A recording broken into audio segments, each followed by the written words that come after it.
This is a good reminder that our life is more than one season. And we must embrace all seasons of our life if we want it to be more fulfilled. Mga kapatid, gusto niyo po bang maging ganap ang inyong karanasan sa buhay? Huwag niyong itatanggi ang mga panahon ng inyong paghihirap. Kailangan natin tanggapin, yakapin at pagdaanan lahat ng panahon ng ating buhay. Kaya meron sa atin nag-aalala, nalulungkot, nadidepress, nagsasawa, sumusuko. Kasi kala nila iisa lang ang panahon ng buhay. Ang buhay ay higit sa isang panahon. Umiikot ang panahon sa ating buhay. Kung paano ang panahon sa ating mundo ay umiikot din. May tag-init, may taglamig, may taglagas, pero meron din pag-ani. Your life is more than one season. And if you want your life to be complete, you must accept all seasons. Tandaan niyo po ito. Hindi ibig sabihin na sa panahon na ito marami kang utang, marami kang binabayaran, hanggang pagtanda mo o bago ka mamatay, babayad ka pa rin ng utang. Mababayaran mo lahat yan. Maniwala ka. Amen? Hindi ibig sabihin na nasa panahon ka ng broken relationship na hindi ka na magiging masaya at payapa. Ano man ang nasira ay mabubuo muli sa oras at panahon ng Panginoon. Hindi naman ibig sabihin na kayo po mga nagtatrabaho, nakalayo sa inyong mga pamilya, ay forever nang papagod, nagpupuyat, nakalayo sa kanila. Darating din ang panahon, kayo'y makakaipon, na kayo'y uuwi, na matitikman nyo ang bunga ng inyong kapaguran. Kung paano din sa mga bata, gusto man nila hindi matatapos din sila sa kanilang pag-aaral. Makakagraduate ka rin, makakapasa ka pa rin sa board exam, makailan ka pang try o paulit-ulit mo mas sinubukan na mag-exam. Kailan ka hindi mag-graduate? Kailan ka hindi matatapos sa iyong pag-aaral? Pag huminto ka, pag sumuko ka na. Amen? Kung ikaw man ay dumadaan sa panahon ng sakit at karamdaman, huwag kang susuko. Kumapit ka sa Diyos, magtiwala ka sa Kanya dahil meron pa ring paghilom. Darating ang panahon, lalakas ka din, gagaling. Mga kapatid, ang buhay, ika nga, ay weather lang. Kung sa buhay, nag-iiba ang panahon, ang mabuting balita, ito, ang Diyos, hindi siya nag-iiba. Kung ang oras ay nag-iiba, pagmamahal ng Diyos sa atin, ang kanyang tulong, hindi ito mag-iiba. Kung ang panahon, ang oras, nauubos, hindi mauubos ang awa, ang kagandahang loob ng Diyos sa iyo. Tandaan din po natin na huwag mong ikahihiya ang panahon ng iyong lungkot. Do not be ashamed of your season of tears, of sadness and sorrow, because those who cry today will someday reap in joy. Alam niyo po, may panahon sa aking buhay, ikukumpisal ko po sa inyo, na kinahiya ko po ang aming paghihirap. Kinahiya ko po nung bata ako na ang baon ko ay itlog lang. Papakuluin po ng aking ina yung itlog, lalagay po sa plastic yelo. Nahihiya po akong ilabas yung itlog kasi yung aking mga kaklase, ang sasarap ng baon nila. May chichirya sila. Buti pa sila. Kinahiya ko din po sa aking buhay na pag gusto naming kumain sa fast food, kami po ay naghahati lang ng hamburger ng aking kapatid. Kinahihiya ko po sa aking buhay, kinukumpisal ko. Anong nag-aaral ako, nakaunti lang ang aking damit. Buti pa ang aking mga kaklase, pag hindi naka-uniforme, ang gagara, ang gaganda na kanilang mga damit. Kasi kung hindi po magpapasko, hindi ako makakabili ng bagong damit. Pero alam niyo po, kailangan ko palang pagdaanan ng mga bagay na yon. Dahil yung mga panahon ng paghihirap ay panahon ng pagpapalakas sa akin. At hindi ko alam, may dahilan pala ang Diyos. Bakit kailangan ko pagdaanan ang mga panahon ng paghihirap? Opo, ang aking baon ay itlog lang. Pero at least, healthy po ito. Di po ba? Alam niyo po bang mga bata ngayon, ang dami na po may sakit ang dami po may cancer. Anong sabi ng mga doktor? Dahil sa kinakain ng mga bata. Papasalamat po ako sa paghihirap namin kasi kung meron kaming pera noon, puro na lang chichirya ang aking kinakain, baka nagkasakit ako nung ako'y bata pa. Opo, hindi man kami mayaman, naghahati kami sa hamburger. Pero hindi ko makalimutan yung bonding namin bilang isang pamilya. Pagkatapos naming kumain, wala kaming pera, doon lang kami sa playground kasama namin ang aming mga magulang. Alam niyo po, kahit nakakaunti yung damit ko nung bata ako, aba ngayon, hindi po ako bumibili ng damit dahil ang dami pong nagbibigay. Hindi ko man po hinihingi. Ang dami ko pong white t-shirt, ang dami ko pong mga polo, dami ko pong pantalon. Tignan niyo na, hindi hinayaan ng Diyos na makaranas ako palagi ng panahon ng paghihirap. Hindi pagkatapos ng paghihirap ay may panahon ng sagana, panahon ng tuwa, panahon ng saya. Amen? Napakaganda po ng isang kasabihan. No rain, no rainbow. Pag kayo po ay nalulungkot, pag malapit na kayong sumuko, tandaan niyo po yan. No rain, no rainbow. Kung walang pag-ulan, wala kang makikitang napakagandang liwanag ang bahaghari. Magandang itanong, nasaan na ba ako sa panahon ng aking buhay? What season in my life am I experiencing now? Both good and bad comes from God. Kung kayo po ay nasa panahon ng sagana, ani, magpuri kayo at magpasalamat sa Diyos. Mag-ipon kayo, pero naway matuto din kayong magbigay. Amen? Kung nasa panahon kayo ng taghirap, huwag naman kayo sanang aksaya. Matuto kayong magtiis, pero manatili kayong tapat sa Diyos. Tandaan mo, numan ang iyong nararanasan, lahat ng yan ay galing sa Diyos. May katotohanan, ang lahat ay grasya. Everything is grace. Manatili ka dyan sa karanasan na yan. Pero huwag kang titigil, huwag kang susuko. Kaya sa anumang panahon ng ating buhay, may hirap man o ginhawa, lungkot o tuwa, sana hindi tayo magbago. Manatili tayong tapat sa Diyos. Bakit hindi dapat natin lagyan ng deadline ang mga pangarap natin? Madami kasi sa atin nagmamadali. Binibigyan ng schedule o petsa ang ating mga pangarap. Pag hindi pa agad dumarating yung ating mga pinapangarap, ating mga panaginip, ating mga pinagdarasal sa Diyos, madalas tumasakit ang ating loob, nawawalan tayo ng gana, at marami dyan nawawalan din ng pag-asa. But I tell you, my dear friends, please, do not put a deadline on your dreams. Bakit? Kasi una, nakakamatay ang deadline. Sa salita pa lang nga Di niyo po napansin? Deadline. Pag binibigyan mo ng oras, ng panahon, yung iyong mga pangarap, panaginip, yung iyong mga dasal, unti-unti mong pinapatay ang iyong sarili. Dahil pag nagmamadali ka, inuubos mo ang iyong lakas, ang iyong buhay para makamtan mo yung iyong panaginip at pangarap. Pero hayaan mo lang ang Diyos. Dahil alam ng Diyos kung ano ang ginagawa niya. Imbis na bigyan mo ng deadline ang iyong mga pangarap, bakit hindi mo dagdagan ang iyong pananampalataya? Amen? Pero pangalawa, pag nilalagyan mo ng deadline ang iyong pangarap, nai-stress ka, mapapagod ka, malulungkot ka. Amen? We get disappointed whenever we do not get what we want.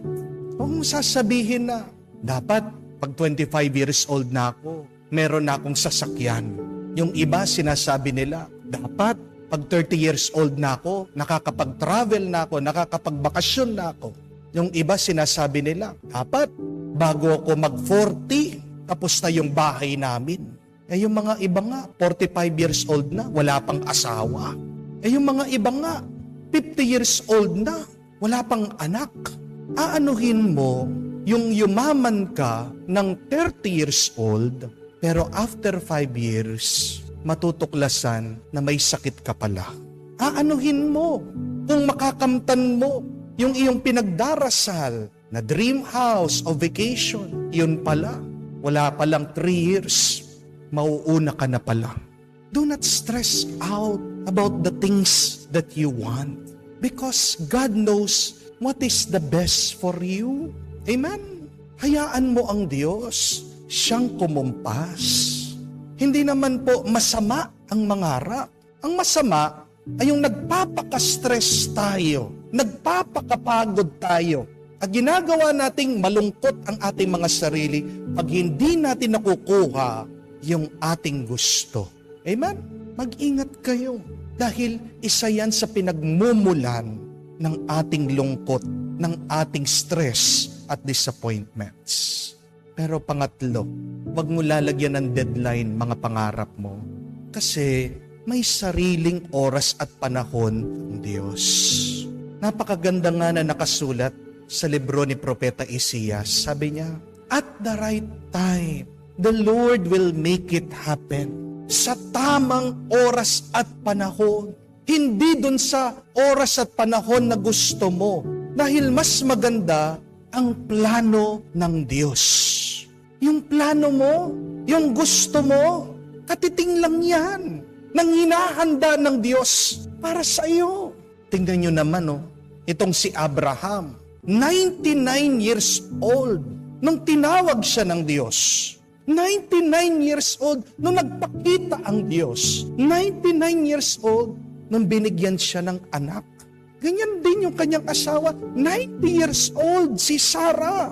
Nung nabuntis siya, sumusuko na nga sila Ayaw na nila. Pero hindi ito tungkol sa kanila. Tungkol ito sa Diyos. Tungkol ito sa plano, sa napakagandang plano ng Diyos. Kaya nga, palitan mo yung iyong lungkot sa tuwa. Imbis na mag-alala ka, dapat maging excited ka. Pag hindi pa dumarating yung iyong hinihiling, anong ibig sabihin? Mas maganda, mas malaki, at mas nakakamangha na grasya ang tatanggapin mo. Hindi niyo po ba napansin sa buhay, pag nagkaroon ka ng problema, sunod-sunod? Di po ba? Minsan nagrereklamo tayo sa Diyos, Lord, bakit naman? Meron na nga sakit, wala pa akong trabaho, kakaunti na lang ang pera, taga-away-away pa sa pamilya, hindi magkasundo. Tama nga yung kasabihan, hindi po ba? When it rains, it pours. Pag umulan, bumabagyo. Pero tandaan natin, ganyan din pagdating sa blessing ng Diyos. Pag dumating naman yung grasya niya, bagyo din ang kanyang bendisyon at pagpapala. Sunod-sunod. Ang ganda nga nung nabasa kong quotation If today is a bad day, tomorrow will be worse. Hope that the day after tomorrow, there is sunshine. Oo, maaaring magkakasunod yung problema. Pero pagkatapos naman ng sunod-sunod na pagsubok, meron din sunod-sunod na pagpapala at blessing sa Diyos. Anong kailangan nating gawin? Maghintay at magtiwala. Huwag kang susuko na maghintay. Huwag kang susuko na maniwala. Wait as long as it takes. Believe as long as it takes. Because when God blesses you, it overflows. Pag nagbibigay ang Diyos, hindi katiting, umaapaw. Marunong ka bang maghintay? Kaya mo bang hintayin? Kung hindi, magpatulong ka sa Diyos.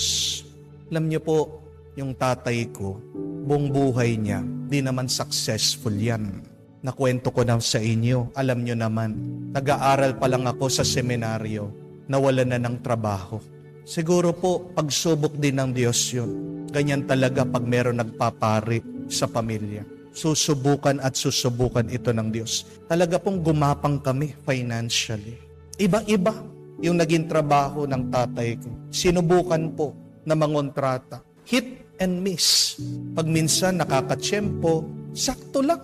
Sakto na makakain kami. Sakto na may pambayad ng kuryente. Sakto na merong maibigay sa amin para sa aming pag-aaral. Buong buhay po niya, di naman siya naging successful, naging matagumpay. Sakto lang. Tagal nga na nagdarasal, sana makakuha ng break. Pero nakakapagtaka, Bakit ngayon na kung kailan senior na siya? Aba, ngayon nagsusunod-sunod yung mga trabaho. Ngayon nagsusunod-sunod yung mga project. Minsan nga, sinasabihan siya ng mga iba, senior ka na. Tapos na yung mga anak mo. Di ka na kailangan magtrabaho. Pero hindi naman po tungkol sa pera yon, di po ba? Aanuhin mo yung buhay, wala kang ginagawa. Anong kahulugan ng buhay mo kung walang bunga? Pero yun nga ay nakakapagtaka. Bakit kung kailan matanda na, senior na, diyan palang lumitaw yung mga project, sunod-sunod pa. Ito ay dahil sa pinagkaloob ng Diyos. Many are the plans of man. Sabi nga sa Biblia, but what prevails is the plan of God. Kagusto natin na sana doon sa ating plano, doon sa ating kalendaryo, doon sa ating schedule, may deadline tayo para sa ating mga pangarap, para sa ating mga dasal. Pero tandaan mo, bandang huli, ang masusunod at masusunod pa rin ay ang deadline, kalendaryo, at schedule ng Diyos.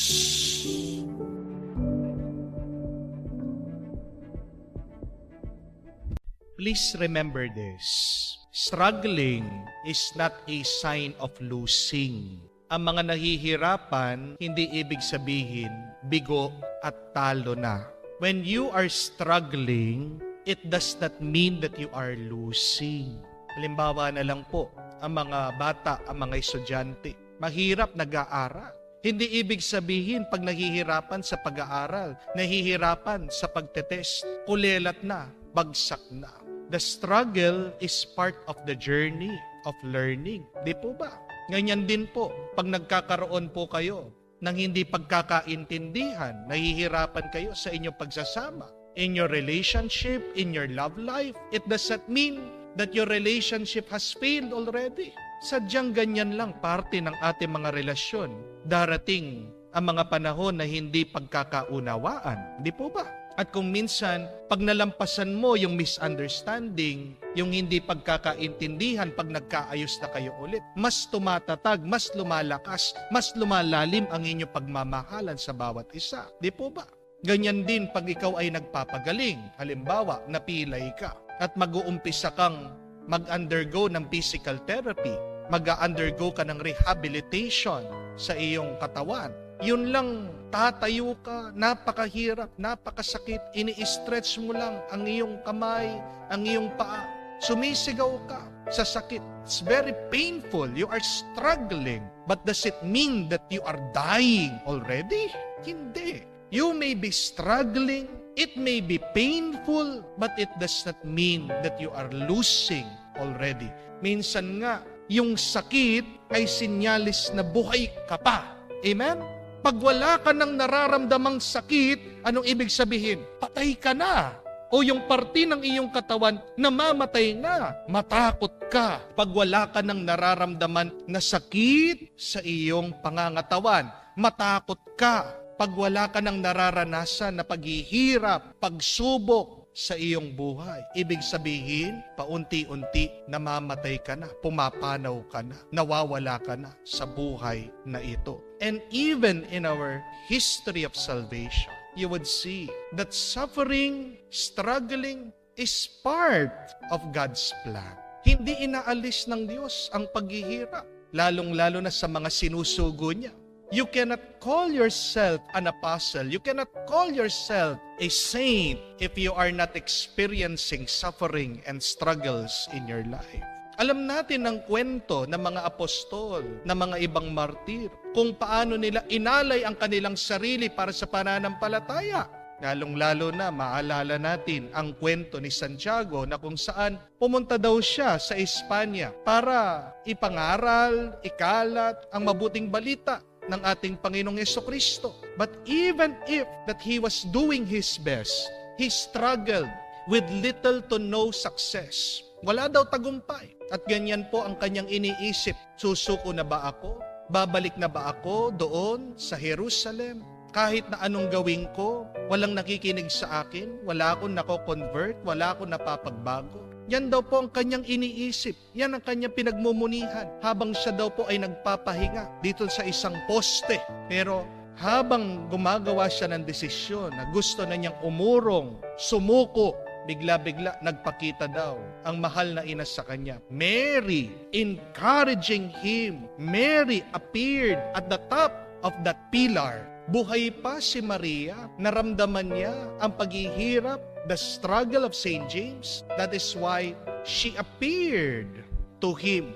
Pinapalakas ang kanyang loob. At dahil po dito, hindi tumigil si Santiago. Pinagpatuloy niya kanyang misyon. Ano po ang naging bunga? Ang Espanya, naging napakalalim ng kanilang debosyon sa Panginoon. Kumalat ng husto ang pananampalataya doon sa Espanya hanggang nakarating sa atin dito sa Pilipinas. Hindi kinatutuwa ng Diyos ang mga taong takot sa paghihirap. Tingnan niyo po, dito din sa ating nabasang ebanghelyo, kinakagalit ni Jesus ang mga Pariseo na kung saan pinapabuhat lahat ng bigat sa mga tao. Pero sila, wala silang ginagawa. Hindi masaya ang Diyos kapag nakikita niya na ikaw ay nagtatamad-tamad. Hindi masaya ang Diyos na kung saan ikaw tinatakasan mo ang hirap ng buhay. Gumawa po sila ng isang eksperimento. Kumuha po sila ng mga daga, nilagay po sa kulungan. Binigyan ng napakaraming pagkain.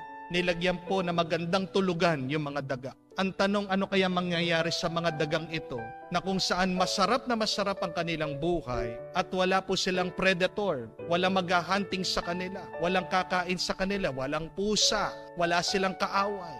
Kung maganda ang buhay nila, ano kaya ang kahihinatnan nila? Alam niyo po nangyari, in the months that followed after, oo, dumami po yung mga daga dahil napakaganda ng kanilang buhay. Busog na busog, wala silang problema. Pero after some time, paunti-unti po namatay ito pong mga daga.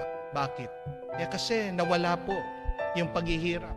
At dahil wala na yung paghihirap, parang wala na silang pag-asa, wala silang panaginip, walang drive, motivation para mabuhay. Parang araw-araw, magkakamukha na lang. Gigising, kakain, matutulog. Tingnan niyo po yung daga. Naramdaman din niya, ano pang kahulugan ng buhay ko? Kung ganito lang, paulit-ulit ang aking ginagawa, ang aking buhay. Walang kakwenta-kwenta. Please remember this. When we are struggling, first it means that God is telling us something. May aral na tinuturo ang Diyos sa atin pag tayo ay nahihirapan. But secondly, when we are struggling, it is a sign of life. When there is pain, that is a sign of growth. Di niyo po ba napansin? Pag tumutubo yung ngipin mo, di ba ang sakit? Tumutubo, nasasaktan ka. Bakit? Lumalaki, tumutubo. Ganyan din sa ating buhay. Pag nasasaktan ka, pag nahihirapan ka, isipin mo na merong lumalago. Isipin mo na ikaw ay umaangat, umaasenso sa iyong buhay. Kaya nga, imbis na ikaw ay magreklamo, pasalamat ka sa Diyos. At huwag kang mag-alala. Pag nakikita ng Diyos na malapit ka ng sumuko, nagpapakita siya sa iyo. Magpaparamdam siya sa iyo. God will encourage you again.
Walking streets lit by distant stars, lost in the electric hum. Eyes reflected in shattered glass, dreams buried in the past. silent whispers through digital air, city breaths, we collide. Ghosts of neon trails, they haunt all these echoes we can't hide. We dance in synthetic lights, shadows of forgotten nights. We chase our endless tides, through neon dreams we glide. Fading footprints in the snow, hollows unwind, lost within our mind. All we feel is a light in the endless night. Secrets whisper true, a world of endless blue, waking hand in hand, the love we understand. Lost within our mind, a love we leave behind, a promise in the night, bathed in silver light.